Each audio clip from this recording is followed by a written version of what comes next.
Hello, everyone. Welcome to Unboxed God, where we detox from religion and discover the God who refuses to fit inside the boxes we were given.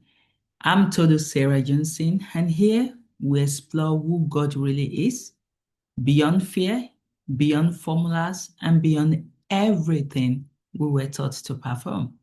If you're hungry for a real relationship with Him, you are right in the right place. So let's dive in.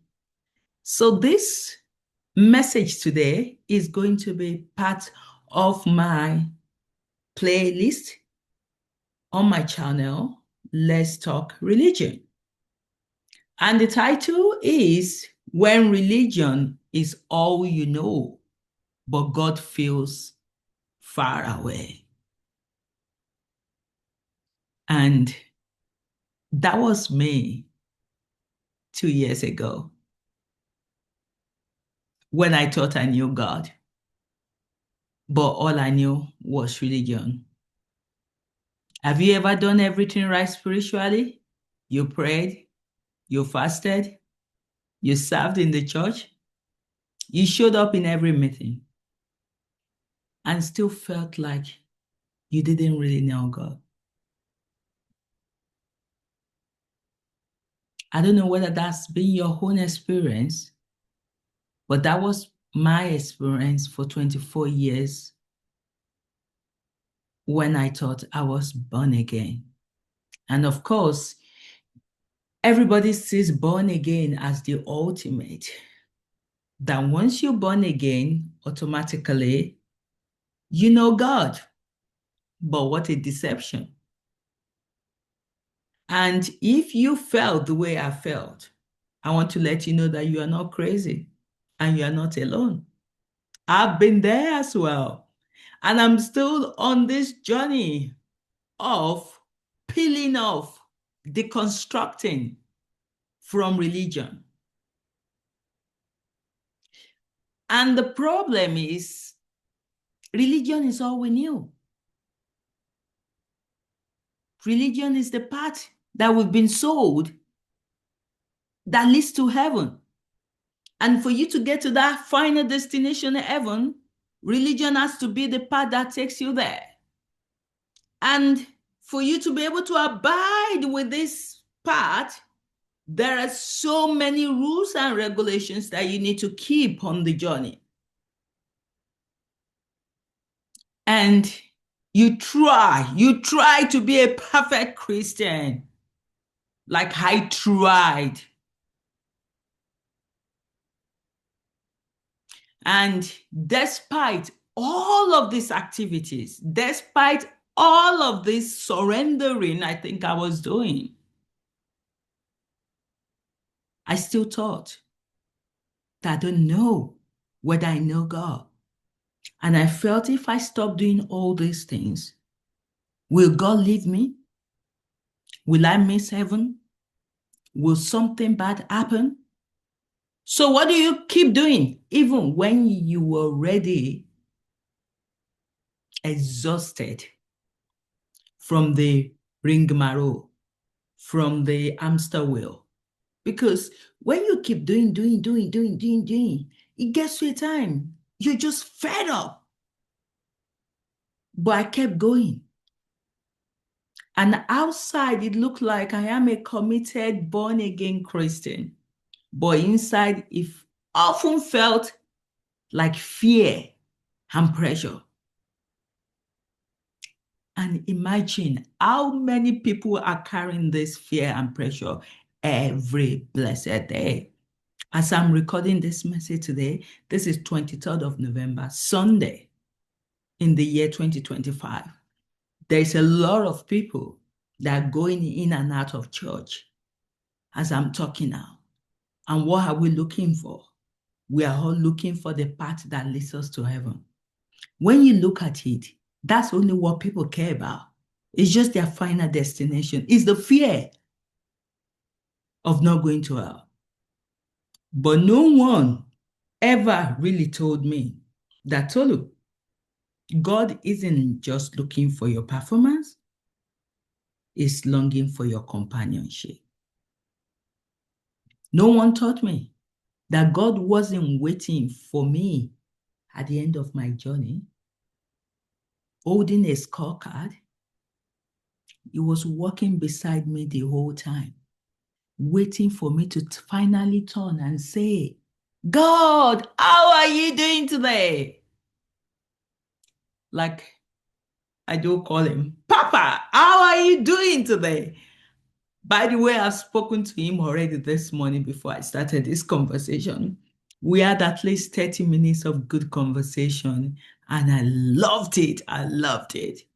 I'm tempted to have a playlist where I just read my conversations between God and me to other people, maybe to make them jealous, to want to pursue that kind of closeness. I'm someone that is very private, but God is breaking my privacy because I can't be close to Him without transparency. And all you've been taught in church is to perform, not transparent. So transparency is one of the acts that I'm building now. And maybe I will have the enough confidence to bring my journal out and read what happens between me and Papa. But I must tell you, it's the best. No church prayer can do that for me, can give me that peace that surpasses all understanding. And even though 2 years ago I knew how to serve him in my own way, but I don't know how to sit with him. I knew how to behave like a Christian. I didn't know how to be a daughter. Ah,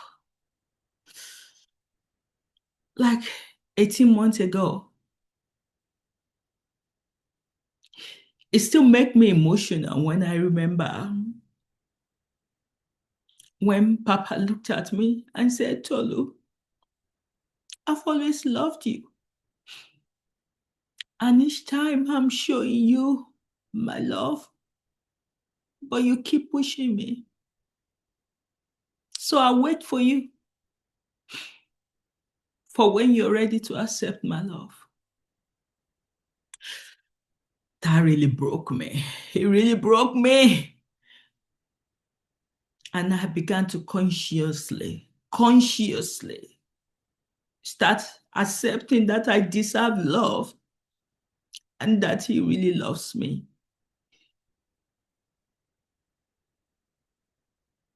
And it's really sad that you have a God that wants to be your father, but you don't know how to be a daughter. And all I've been learning now in this past 2 years is not necessarily how to be a Christian, it's how to be a daughter to my papa, how to experience his genuine love and not religion. Religion is so vague. It's so difficult to know what am I doing here? What am I serving? Which God I am serving? What is the journey I am on? Everything is muddled up and messed up. And all I needed is a father. And all Papa needed was a daughter, was a son that recognizes him, that sees him, that wants him, that desires him.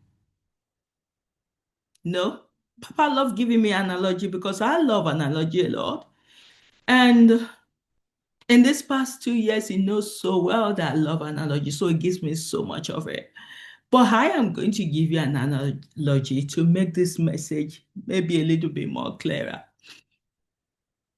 Imagine a child who grows up in her father's house, but believes she's really just an employee. She's just a servant. Every morning she wakes up and thinks, have I done enough today? Have I met my target? Is my father happy with my performance? So what does she do? She cleans the house. She cooks the food. She organizes everything, takes all the bossy. But she never sits with the father on the couch. She never rests her head on his shoulder. She never climbs into his laps to just be. Not because he doesn't want her to, but because she doesn't think she's allowed. That was me 2 years ago. I was living like a staff in a house that I was actually born to belong to. I was living like the older brother in a house. I was already readily accepted in a house I was supposed to be enjoying all these provisions that has been made available to me by my papa.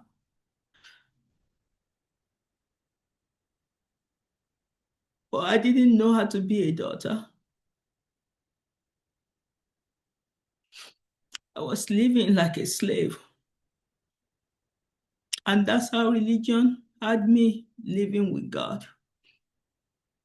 I was in his house, church, Bible prayer, Christian activities, but my heart felt like an employee, not a child. No one told me, your father isn't hiring workers, he's welcoming sons and daughters. So, are you going to be his son, his daughter, or do you want to continually be his servant?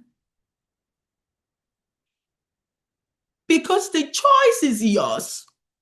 You can decide to continually labor in the house, or you can decide to say, I am rising up to the occasion and I'm possessing what was mine. And I hope as you listen to this message, I sincerely hope in me that you start to feel that you are accepted, because you don't want to get to heaven and see all that you've missed all along. Yeah.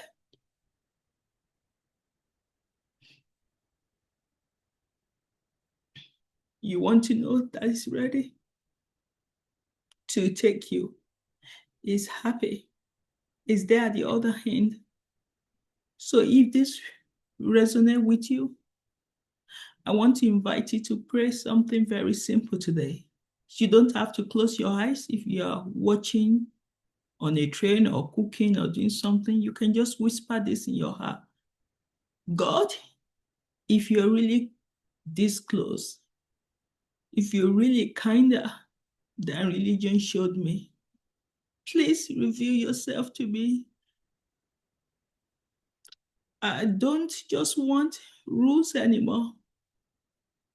I want to know you.